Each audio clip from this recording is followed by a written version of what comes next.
Buenos días. Hoy hablaré acerca de la novela Los de Abajo, una novela pues con una fuerza tremenda, arrolladora, publicada en diciembre de 1915 y escrita por un personaje también bien particular llamado Mariano Azuela, un médico mexicano que pues que se entregó a la revolución, ¿no? Se entregó a la revolución villista en contra de la dictadura de Porfirio Díaz. Mariano Azuela pues nació en 1873 en Guadalajara. Su padre era un comerciante, dueño de una tienda que se llamaba La Providencia.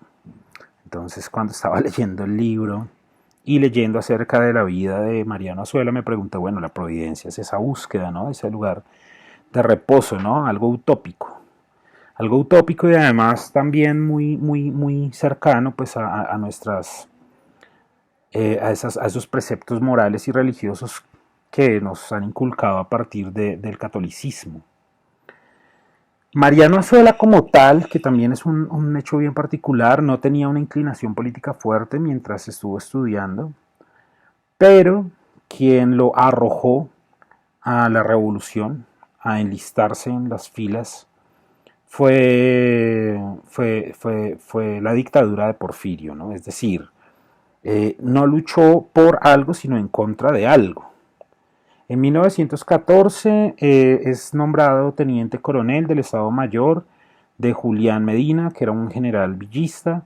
Luego es exiliado tras muchas derrotas que sufren y se va a vivir al Paso, Texas. Los de abajo. Los de abajo es una novela que relata la transhumancia y la lucha de un grupo de revolucionarios sin convicciones y sin sustentos ideológicos o políticos de ningún tipo. Es un grupo de forajidos que pelean por una fuerza inanimada que los impulsa a seguir adelante.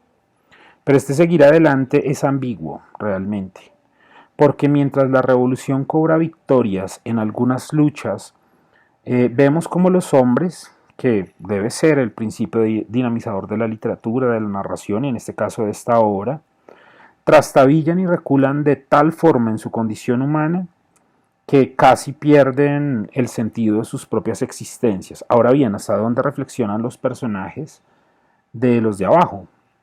La reflexión en ellos es corta.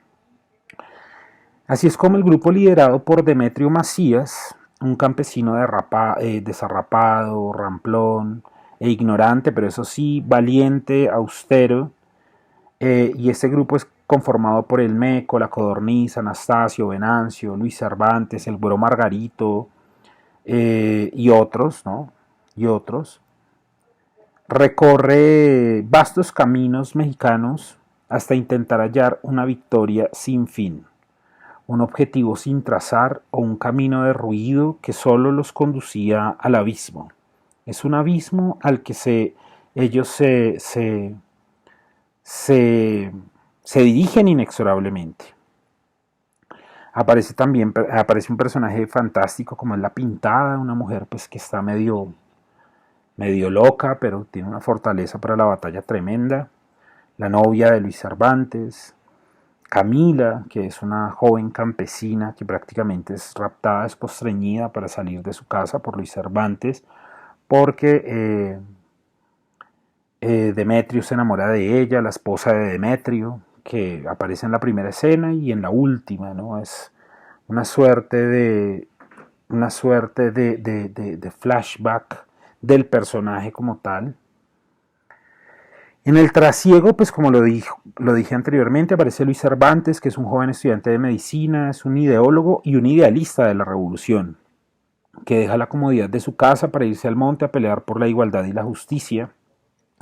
Sin embargo, el desencanto y la monstruosidad de la guerra surten un mayor efecto en él, lo transforman bastante hasta convertirlo en un aprovechado y un soldado más que busca también levantar y llevarse un botín.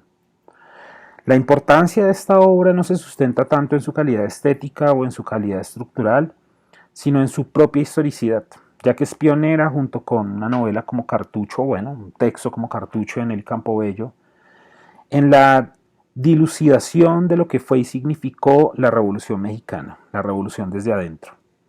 Por tanto, la función significativa de la novela de Azuela, que puede verse en detalle en la relación que establece entre los violentos y empobrecidos paisajes en los que se desenvuelven los personajes y los espíritus de estos, está en el hecho de que todos perdieron dentro de la revolución. Por un lado, para quienes pelearon, pues se desencantaron con su propia vida y murieron, o bueno. Y quienes vieron pasar la guerra a través de sus ventanas fueron sacados de sus casas y obligados a vivirla en carne propia. Por otro lado, es de vital importancia el registro de los actos elocutivos de los personajes, en tanto que estos reafirman no solo la condición social y política cultural de cada uno de ellos, sino una cosmovisión que trasciende esto político y esto social, es decir, seres incompletos.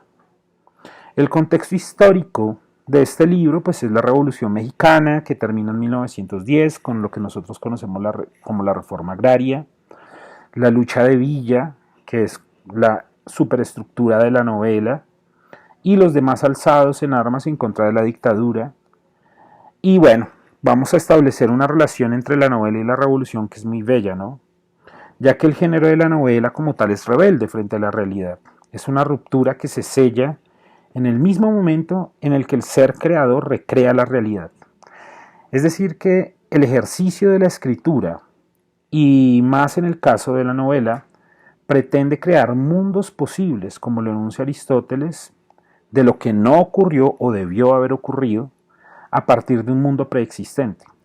De este modo, la novela como género, para que sea novela, debe primero destruir lo que la antecede, para hacer parir de allí una realidad mejorada.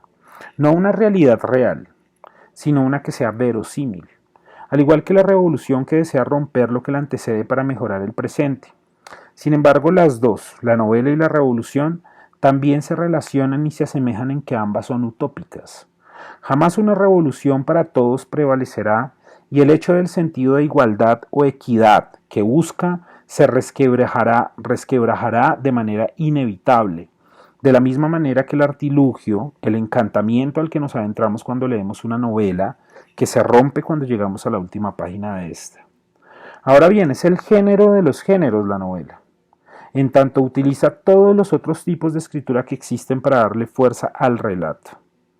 La diégesis entonces se convierte en una simple excusa para reflexionar acerca de esos temas trascendentales que nos tocan como seres humanos. La revolución, como su nombre lo indica, también dinamiza la existencia y nos hace preguntar por aquellas cosas, eventos, políticas y demás que se crean y que se creen dadas per se. Así pues, la novela es revolucionaria en tanto dinamiza la forma de comunicación y obliga al lector a vivir otras vidas, las de los personajes, y a sentirlas y a padecerlas, de igual forma que ocurre con la revolución, que obliga a todos los seres que la circundan a ser parte de ella, en la mayoría de los casos como víctimas. Bueno, muchísimas gracias.